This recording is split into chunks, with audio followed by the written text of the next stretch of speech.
19 de junio de 1991, las cámaras de televisión capturan un momento histórico. Pablo Escobar, el narcotraficante más buscado del mundo, se entrega a las autoridades colombianas. Los periodistas anuncian el fin de una era de terror. El gobierno celebra. Los ciudadanos respiran aliviados. Pero lo que el mundo estaba presenciando no era una rendición, era un teatro, un engaño monumental, porque Pablo Escobar no iba a una prisión, iba a un complejo de lujo que él mismo había diseñado, con cancha de fútbol, bar, discoteca, jacuzzi y vista panorámica de Medellín. Una cárcel donde los guardias trabajaban para él, donde seguía dirigiendo su imperio criminal, donde podía asesinar a sus enemigos sin consecuencias. Durante 13 meses, Colombia vivió bajo la ilusión de que había capturado a su peor criminal. La verdad era mucho más perturbadora. Hoy te voy a contar la historia completa de la catedral al cómo se construyó, qué pasaba realmente dentro, los crímenes que se cometieron y cómo terminó este capítulo que muchos consideran la más grande humillación en la historia de Colombia. Esta es la historia de la prisión, que nunca fue prisión. Para entender la catedral, primero necesitamos entender quién era Pablo Escobar y cómo llegó a tener tanto poder. Pablo Emilio Escobar Gaviria nació el 1 de diciembre de 1949 en Río Negro, Antioquia. Creció en el barrio de Envigado, en Medellín, en una familia de clase media baja. Su padre era campesino, su madre maestra de escuela. Desde joven mostró ambición desmedida y pocas barreras morales. Comenzó como ladrón de lápidas en cementerios. Las pulía y las vendía como nuevas. Luego pasó al contrabando de licores y cigarrillos. Pero su verdadero salto llegó a mediados de los años 70, cuando descubrió el negocio de la cocaína. En esa época, la cocaína estaba comenzando a explotar en popularidad en Estados Unidos. Había demanda masiva y prácticamente ninguna competencia seria. Escobar vio la oportunidad de su vida. A finales de los 70 y principios de los 80, Escobar construyó el cartel de Medellín junto a socios como los hermanos Ochoa, Carlos Leder y Gonzalo Rodríguez Gacha, conocido como el Mexicano. El modelo era simple pero brutalmente efectivo. Al comprar coca en Perú y Bolivia, a bajo precio, procesarla en laboratorios en Colombia y enviarla a Estados Unidos, donde el valor se multiplicaba por 10 o más. Las rutas eran ingeniosas en avionetas que aterrizaban en pistas clandestinas, barcos pesqueros con compartimentos secretos, submarinos artesanales. En su punto máximo, se estima que el cartel de Medellín controlaba el 80% de la cocaína que entraba a Estados Unidos. ¿Cuánto dinero generaba esto?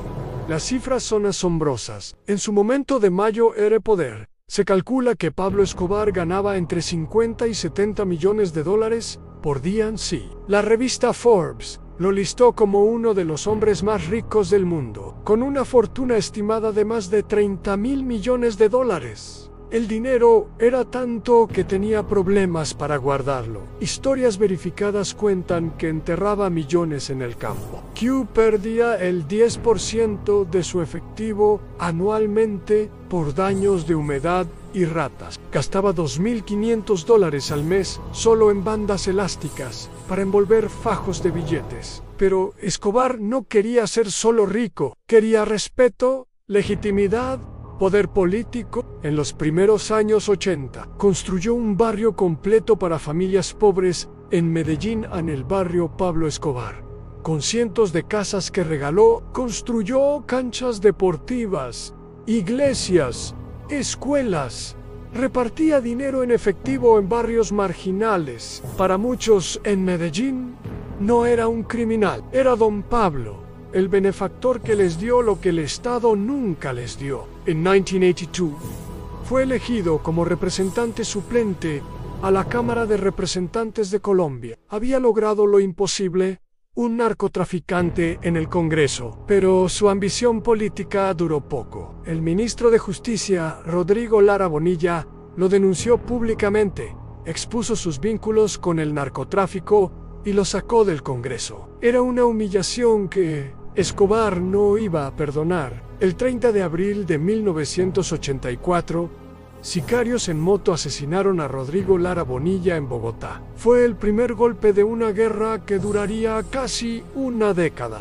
El gobierno colombiano respondió con la extradición. Comenzaron a capturar narcotraficantes y enviarlos a Estados Unidos, donde enfrentaban cadenas perpetuas en prisiones de máxima seguridad. Para Escobar, la extradición era peor que la muerte. Lanzó una campaña de terror sin precedentes, bajo el lema "Mejor una tumba en Colombia que una cárcel en Estados Unidos". Lo que siguió fueron años de violencia inimaginable, asesinatos de jueces, policías, periodistas, políticos, bombas en centros comerciales, edificios gubernamentales, calles concurridas. En 1989, hizo explotar un avión de Avianca en pleno vuelo, matando a 107 personas para intentar asesinar a un candidato presidencial que ni siquiera iba en ese vuelo. Ofreció recompensas por cada policía muerto en 2 millones de pesos por agente, mas si era de rango alto. Cientos de policías fueron asesinados.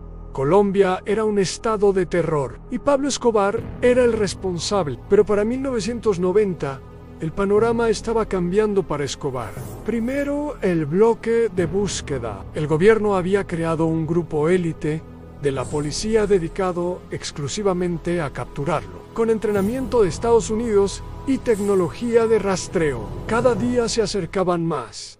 Escobar estaba constantemente huyendo, moviéndose de caleta en caleta. Segundo, a los Pepe Sanún, grupo paramilitar que se hacía llamar. Perseguidos por Pablo Escobar, comenzó a atacar sus propiedades y a asesinar a sus aliados y familiares. Quemaban sus haciendas, destruían sus negocios, mataban a sus abogados. Se rumoreaba que los Pepes eran financiados por el cartel de Cali, sus rivales, y que tenían colaboración encubierta de autoridades. Tercero, en Estados Unidos, la DEA tenía un interés personal en capturarlo. Ofrecían millones en recompensas por información.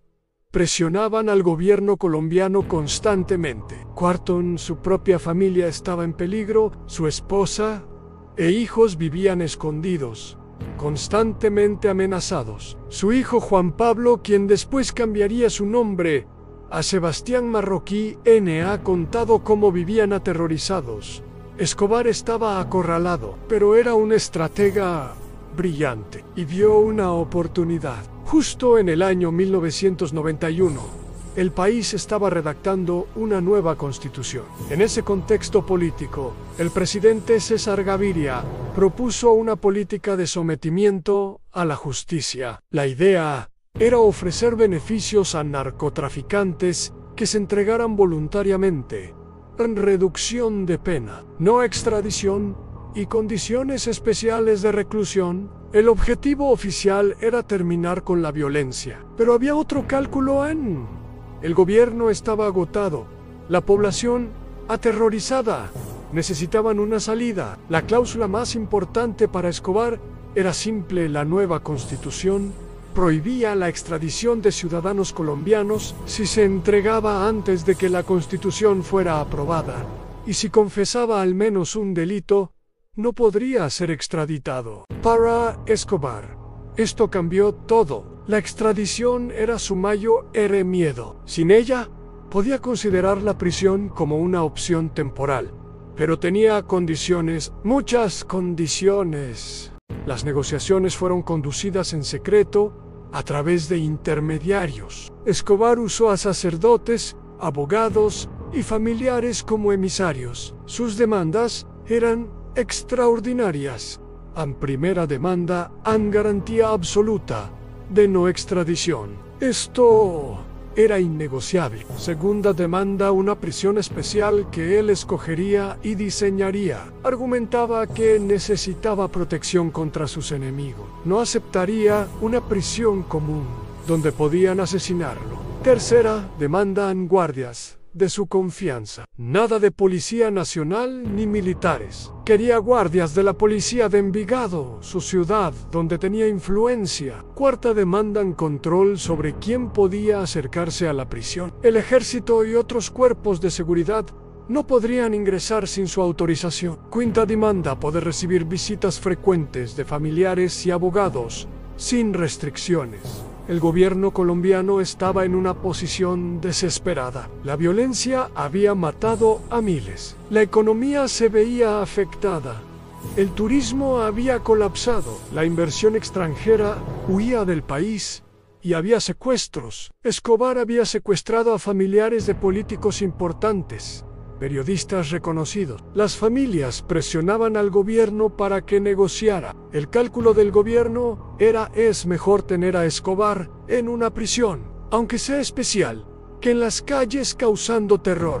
Finalmente, el gobierno aceptó prácticamente todas las demandas. Se escogió el lugar en una ladera en Envigado, a las afueras de Medellín, un terreno con vista panorámica del Valle de Aburrá, belleza escénica para uno de los criminales más sanguinarios de la historia.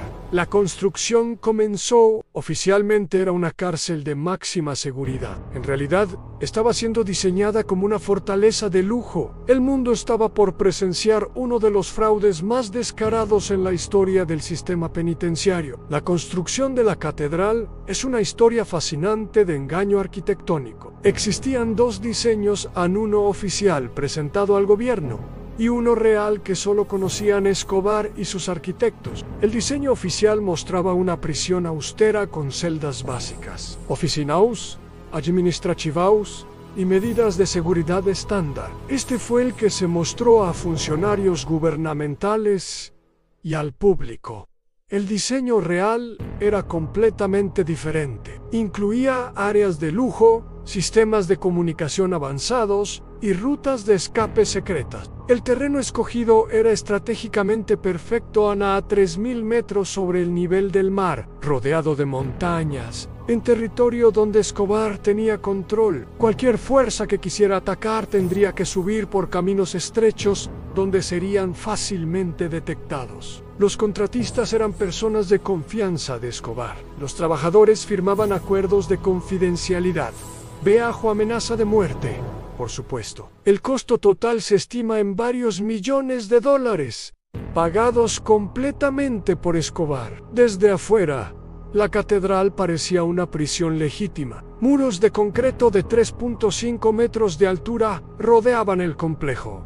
Torres de vigilancia en las esquinas, alambres de púas en la parte superior, rejas de seguridad en ventanas y puertas. Un solo acceso controlado con portón de metal. Pero estos elementos de seguridad tenían un propósito invertido. No era para mantener a Escobar adentro, sino para mantener a sus enemigos afuera. Los guardias eran 30 hombres de la policía de Envigado, escogidos personalmente por Escobar. Sus salarios oficiales del Estado eran complementados con pagos generosos del narcotraficante. No eran guardias, eran empleados personales. El director designado de la prisión era Luis Jorge Navas, pero muchos testimonios posteriores confirman que Escobar era quien realmente mandaba. Las decisiones importantes las tomaba él. Además, Escobar instaló su propio sistema de seguridad en cámaras, radios y vigías en las montañas cercanas que alertaban si alguien se acercaba. Una vez dentro del perímetro, la fachada de prisión desaparecía completamente. El complejo tenía varios edificios. El edificio principal era donde Escobar tenía su residencia personal. No era una celda, era prácticamente una suite de hotel de lujo. Pero no termina ahí. Había edificaciones separadas con diferentes funciones que exploraremos en detalle más adelante. Por ahora, basta decir que se construyó todo lo necesario para que Escobar pudiera vivir cómodamente por años si fuera necesario. La inversión fue millonaria. Los materiales eran importados, los acabados de primera calidad, todo bajo la farsa de ser una prisión especial para proteger a un hombre que enfrentaba riesgos excepcionales. El gobierno colombiano permitió todo esto, y el mundo estaba a punto de descubrir la verdad. El momento había llegado. Pablo Escobar acordó entregarse el 19 de junio de 1991 a Ampero. Incluso su rendición fue un espectáculo controlado por él la noche anterior. Habló por teléfono con el fiscal general de la nación y acordó los detalles. Escobar insistió en que su abogado y un sacerdote estuvieran presentes como testigos. La mañana del 19 de junio, Escobar llegó a un punto de encuentro en las afueras de Medellín. Con él venía su primo y mano derecha, Roberto Escobar. También lo acompañaban miembros de su seguridad personal. Helicópteros del gobierno los recogieron. Las cámaras de televisión capturaron el momento en Pablo Escobar, con bigote característico y expresión tranquila, subiendo al helicóptero que lo llevaría a la catedral. No se veía como un criminal derrotado, se veía como un hombre que había ganado una negociación. El vuelo duró pocos minutos. Cuando aterrizaron en la catedral, había funcionarios del gobierno esperando. Escobar firmó documentos, posó para fotos y dio declaraciones breves. Confesó un delito, el tráfico de cocaína. Por esto, bajo las leyes de sometimiento, su pena máxima sería de 5 años. 5 años por décadas de terrorismo, miles de asesinatos y el mayor imperio de narcotráfico de la historia. Las noticias viajaron rápido por el mundo. Los titulares anunciaban: ANSE entregó Pablo Escobar. En Colombia, muchos celebraron. Pensaron que finalmente había paz, pero Estados Unidos no estaba contento. La DEA expresó su frustración públicamente. Habían trabajado años para capturarlo, solo para verlo entrar a una prisión que él mismo había diseñado. Los medios internacionales comenzaron a hacer preguntas: ¿qué tipo de prisión es esta? ¿Quién controla realmente la catedral? ¿Puede Escobar seguir dirigiendo su cartel desde adentro? El gobierno colombiano insistía en que todo estaba bajo control, que era una prisión legítima con supervisión estricta, pero los que conocían la verdad sabían que esto era mentira. Los habitantes de Envigado veían el desfile constante de vehículos de lujo subiendo la montaña. Los periodistas investigativos comenzaban a recibir pistas de que algo no cuadraba. La verdad eventualmente saldría a la luz, pero mientras tanto, Pablo Escobar comenzaba su estadía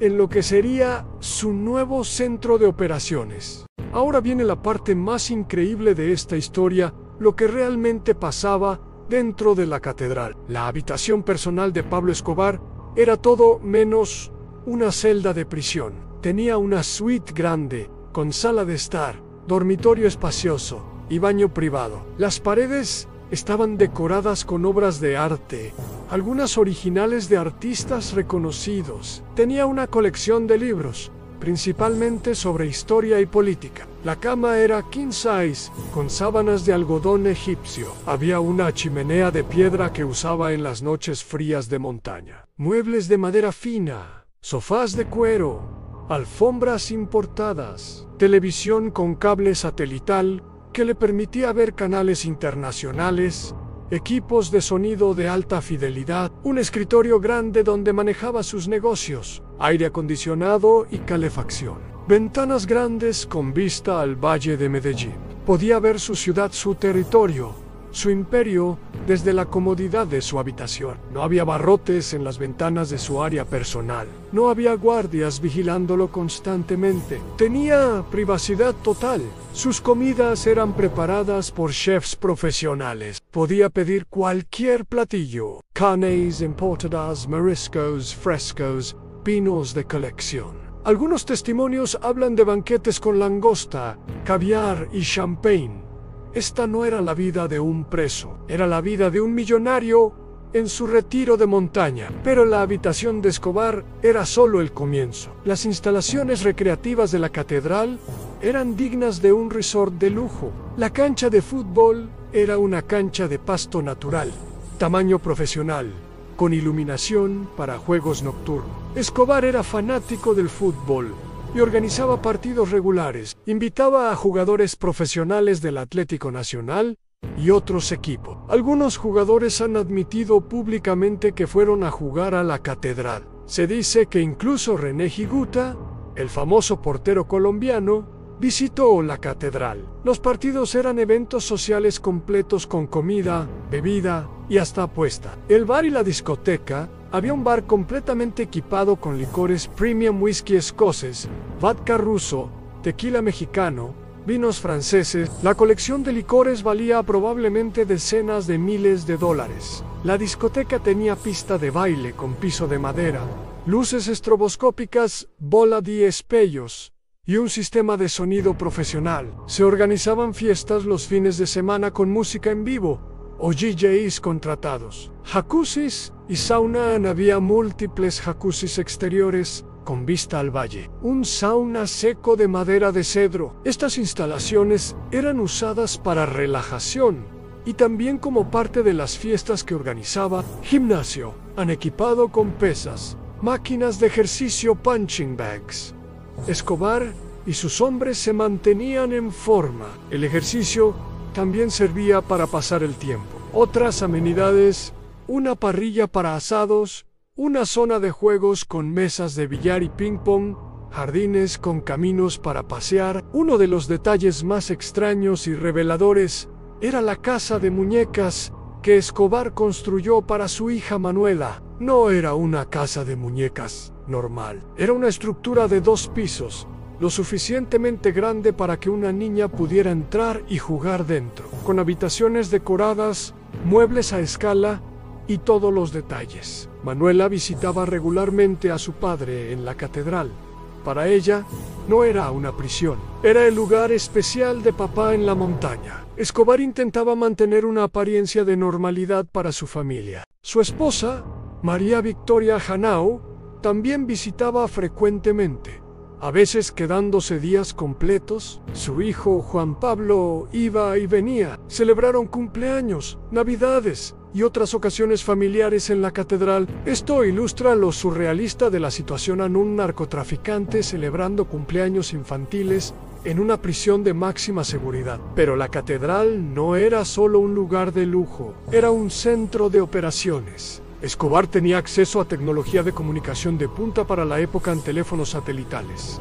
Le permitían hacer llamadas internacionales sin ser rastreado fácilmente. Coordinaba envíos de cocaína a Estados Unidos, Europa y otros mercados. Equipos de fax, recibía y enviaba documentos, contratos, acuerdos, información sobre operaciones del cartel, radios de largo alcance en comunicación directa con sus lugartenientes en Medellín y otras ciudades, computadoras, aunque esto era 1991 y las computadoras no eran tan avanzadas como hoy. Tenía equipos para llevar registros y contabilidad. El gobierno supuestamente monitoreaba las comunicaciones, pero esto era claramente insuficiente o inexistente. Escobar operaba con libertad casi total. Además, los visitantes entraban y salían constantemente.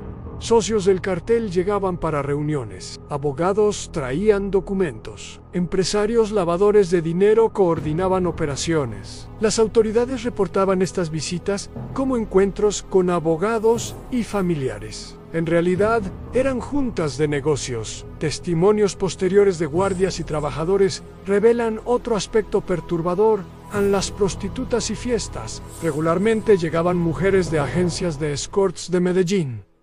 Entraban en grupos, a veces 10 o 15 a la vez. Las fiestas duraban toda la noche con música, alcohol, drogas y sexo. Los guardias reportaban que algunas fiestas tenían hasta 100 invitados. Miembros del cartel, políticos locales corruptos, empresarios y mujeres contratadas para entretener. Esto no era una prisión, era un club privado de lujo en las montañas. Y mientras todo esto pasaba, el gobierno colombiano le decía al mundo que Pablo Escobar estaba bajo estricta custodia, pagando por sus crímenes. La pregunta obvia es, ¿seguía Escobar dirigiendo el cartel de Medellín desde la catedral? La respuesta es un rotundo sí.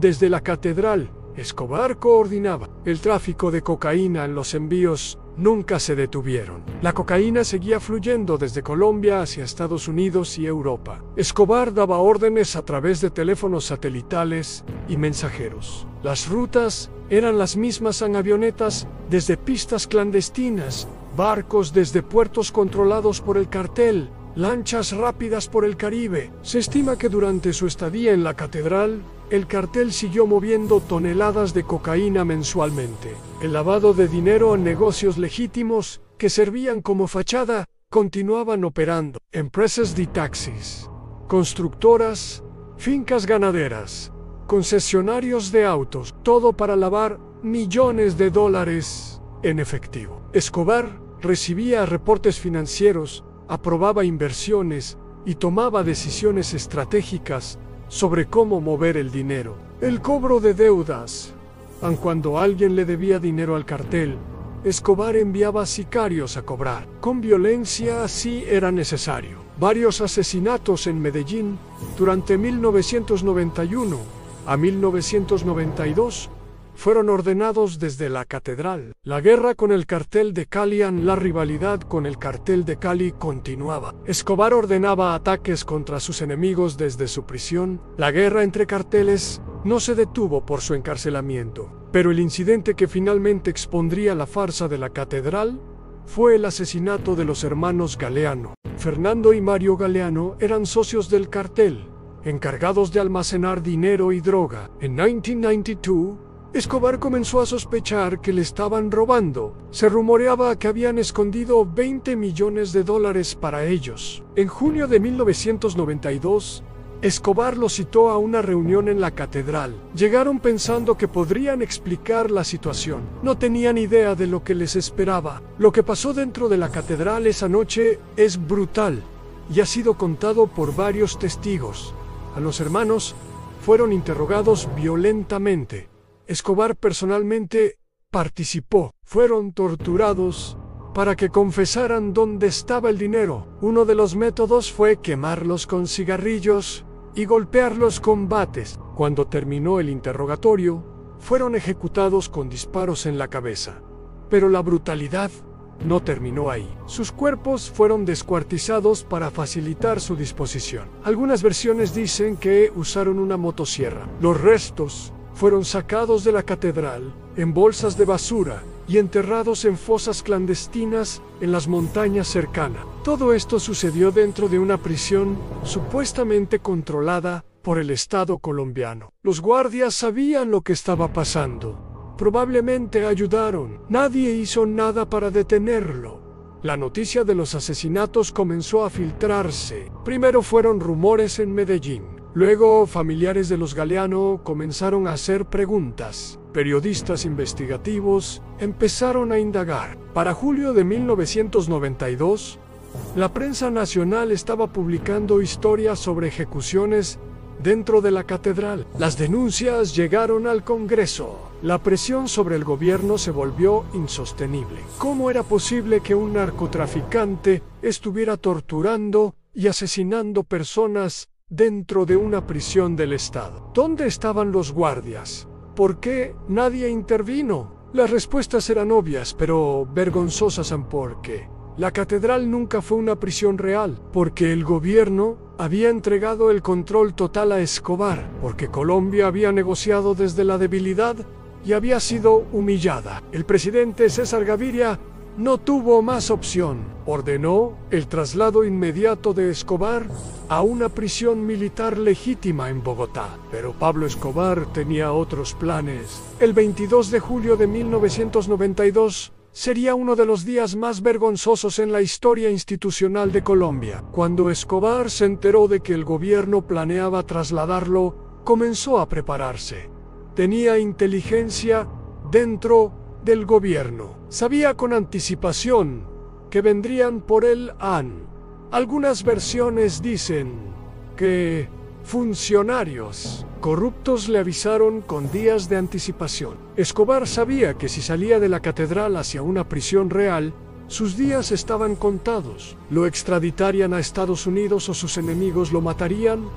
Tenía que escapar. Preparó rutas de escape a través de las montañas. Coordinó con sus hombres para tener vehículos y armas listas. Alertó a su familia para que se escondieran. La catedral había sido diseñada desde el inicio con la posibilidad de escape. Había túneles, pasadizos, secretos y múltiples salidas. Todo había sido planificado. La mañana del 22 de julio de 1992 llegaron unidades del ejército a la catedral. También vino el viceministro de Justicia Eduardo Mendoza Varela para supervisar personalmente el traslado. Pero cuando intentaron ingresar, se encontraron con un problema. Los guardias de la prisión no les permitían el acceso. Escobar había dado órdenes de no dejar entrar a nadie. Comenzó una negociación absurda. El ejército colombiano negociando con guardias corruptos para ingresar a una prisión estatal. Pasaron horas. Escobar ganaba tiempo.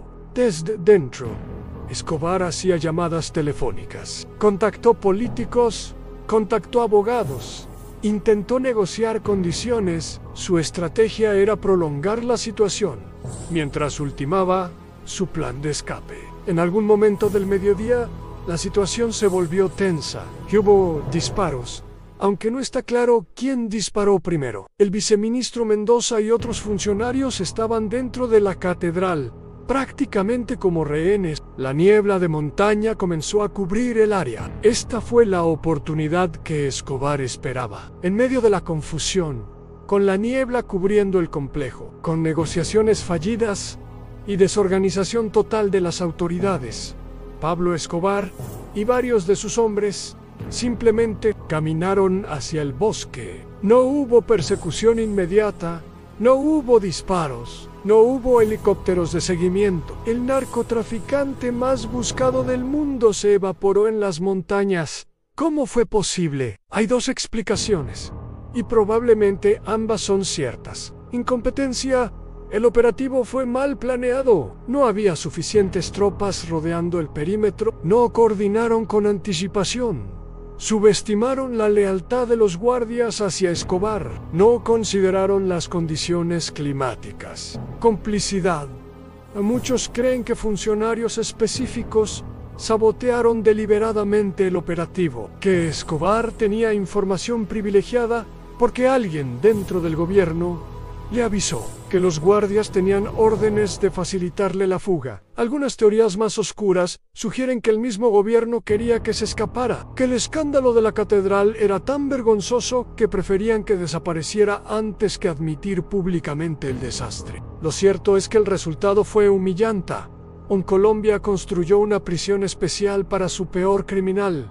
Él vivió como rey por 13 meses, y cuando finalmente decidieron trasladarlo, se escapó frente a sus narices. El presidente Gaviria apareció en televisión nacional para explicar lo inexplicable. Los medios internacionales se burlaron de Colombia. Estados Unidos expresó su frustración con dureza, y Pablo Escobar estaba libre nuevamente. La fuga de Escobar desencadenó una serie de eventos que cambiarían Colombia para siempre. Después de la humillación de la catedral, el gobierno colombiano no tenía más opciones. Tenían que capturarlo, sin importar el costo. El bloque de búsqueda fue expandido y reforzado. Más de 600 efectivos dedicados exclusivamente a encontrar a Escobar.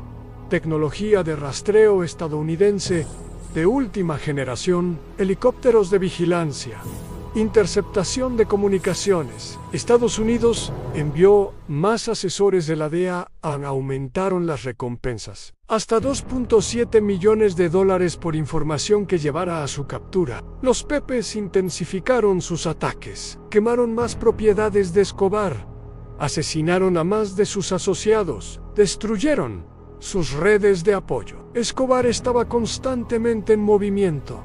Cambiaba de escondite cada pocas noches. Vivía en condiciones precarias, muy diferentes de su palacio en la catedral. El rey había vuelto a ser fugitivo. Su familia intentó huir del país, pero fueron detenidos en el aeropuerto. Su esposa e hijos vivían con protección estatal, pero prácticamente como prisioneros. Durante 16 meses, Escobar evadió a miles de personas que lo buscaban. Pero cada día el cerco se cerraba más. El 2 de diciembre de 1993, la persecución terminó. El bloque de búsqueda había rastreado una llamada telefónica que Escobar hizo a su hijo. Triangularon la señal a un barrio de clase media, en Medellín, en Los Olivos. Rodearon la casa. Escobar intentó escapar por el techo. Hubo un tiroteo. Recibió varios disparos en la pierna, en la espalda y finalmente uno en la cabeza que lo mató instantáneamente. Hay debate sobre ese último disparo. ¿Fue dado por la policía o se suicidó Escobar para evitar la captura? Nunca lo sabremos con certeza. Lo que sí sabemos es que a los 44 años, Pablo Escobar estaba muerto. Su cuerpo fue exhibido ante las cámaras. Miles de personas fueron a su funeral en Medellín, algunos a llorar, otros a celebrar. El imperio del cartel de Medellín se desmoronó rápidamente sin su líder, pero el símbolo de la catedral permanecía. Después de la fuga, las autoridades entraron completamente al complejo. Encontraron evidencia de todo, a los lujos, los sistemas de comunicación, hasta manchas de sangre en el área donde fueron asesinados los hermanos Galeano. El gobierno estaba avergonzado. La catedral era evidencia física de su incompetencia y corrupción. ¿Qué hacer con ese lugar? La historia de la catedral no terminó con la muerte de Escobar. En 2007, las instalaciones de la catedral fueron parcialmente demolidas y el terreno donado a una comunidad de monjes benedictinos. Hoy, en ese mismo lugar donde Escobar vivió en lujo y ordenó asesinatos, existe el monasterio de la Santa María de la Resurrección. Los monjes viven en silencio y oración en lo que fue el símbolo de la corrupción colombiana. Es una ironía poética, pero también una forma de intentar borrar un pasado vergonzoso. Algunos edificios originales aún existen. Ocasionalmente, periodistas y documentalistas visitan el sitio. Los monjes han contado que turistas llegan preguntando por la prisión de Pablo Escobar. Las ruinas de la cancha de fútbol todavía se pueden ver.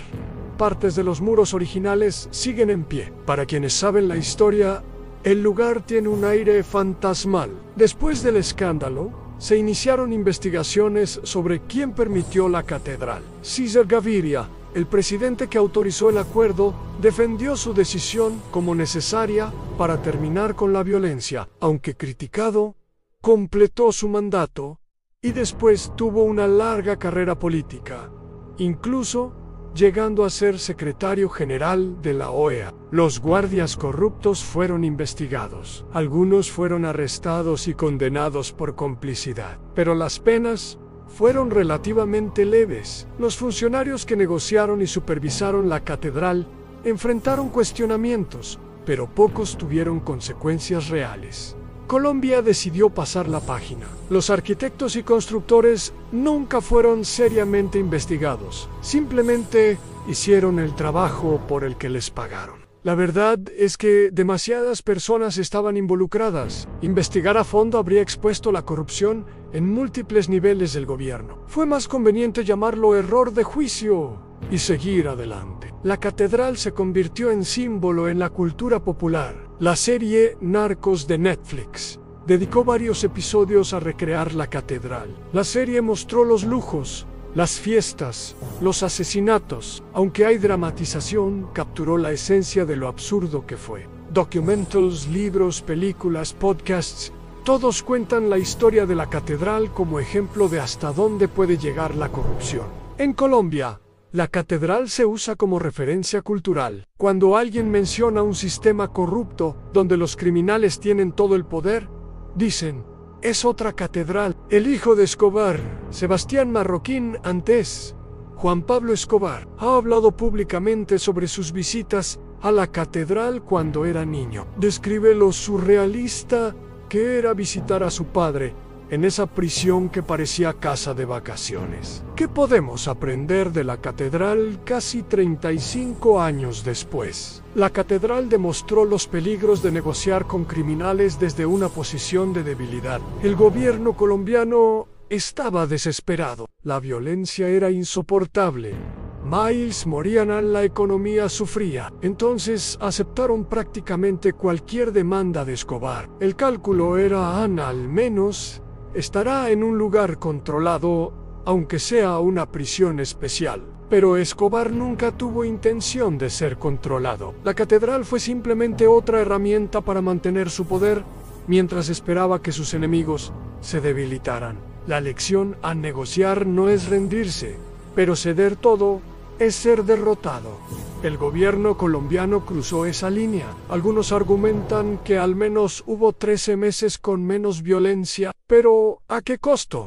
El Estado perdió credibilidad. Mostró que con suficiente dinero y violencia, un criminal puede escribir sus propias reglas. La catedral no fue obra de una sola persona corrupta. Requirió complicidad en múltiples niveles. Políticos que aprobaron el acuerdo, sabiendo las condiciones, funcionarios que supervisaron la construcción y cerraron los ojos ante los lujos obvios, guardias que trabajaban para Escobar mientras cobraban del Estado, policías locales que ignoraban lo que pasaba, contratistas que construyeron el complejo sabiendo su verdadero propósito. Cuando la corrupción es sistémica, no solo personal, el problema se vuelve casi imposible de resolver, porque ¿quién investiga a quién cuando todos están involucrados? Colombia en los 90 segundos estaba tan infiltrada por el dinero del narcotráfico que el sistema mismo estaba comprometido. La catedral fue solo el ejemplo más visible. Pablo Escobar, en su momento de mayor poder,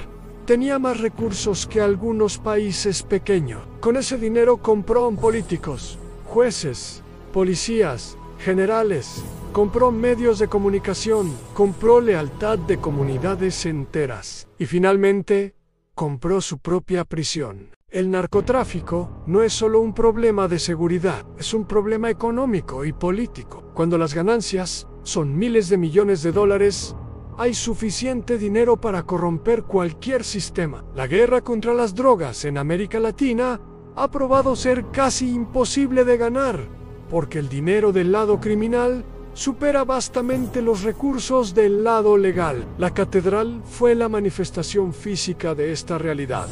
Un criminal con recursos ilimitados puede crear su propia realidad, al menos temporalmente. Entonces, ¿qué fue realmente la catedral? No fue una prisión, fue un palacio, un centro de operaciones, un símbolo de poder, una burla al Estado colombiano. Durante 13 meses, Pablo Escobar vivió la fantasía de ser intocable, libre de la justicia estadounidense, protegido de sus enemigos, viviendo en lujo, dirigiendo su imperio, y todo con el sello oficial del gobierno colombiano. Fue uno de los episodios más vergonzosos en la historia de Colombia, un recordatorio de que la desesperación lleva a malas decisiones y que negociar desde la debilidad te convierte en cómplice. La historia terminó mal para todos.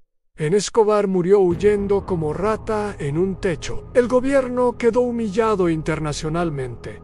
Miles murieron en la violencia subsecuente, y Colombia cargó por décadas con la reputación de ser un narcoestado. Hoy la catedral física ya no existe en su forma original, pero su legado permanece como advertencia histórica. ¿Valió la pena? ¿Había alternativa? Estos debates continúan. Lo que no se puede debatir son los hechos. Un narcotraficante construyó su propia prisión de lujo, vivió como rey, siguió cometiendo crímenes y se escapó cuando le convino. Es una historia que parece ficción, pero fue completamente real y pasó hace apenas 30 años. Si este video te pareció interesante, dale like y suscríbete para más historias increíbles del crimen organizado y eventos históricos que parecen ficción, pero fueron reales. Déjame en los comentarios, ¿crees que el gobierno colombiano tomó la decisión correcta al negociar con Escobar? ¿Había otra alternativa? ¿O fue simplemente un error monumental desde el inicio? También te invito a compartir este video. Es una historia que merece ser conocida y recordada. Nos vemos en el próximo video, donde exploraremos más historias fascinantes de la historia del crimen y poder.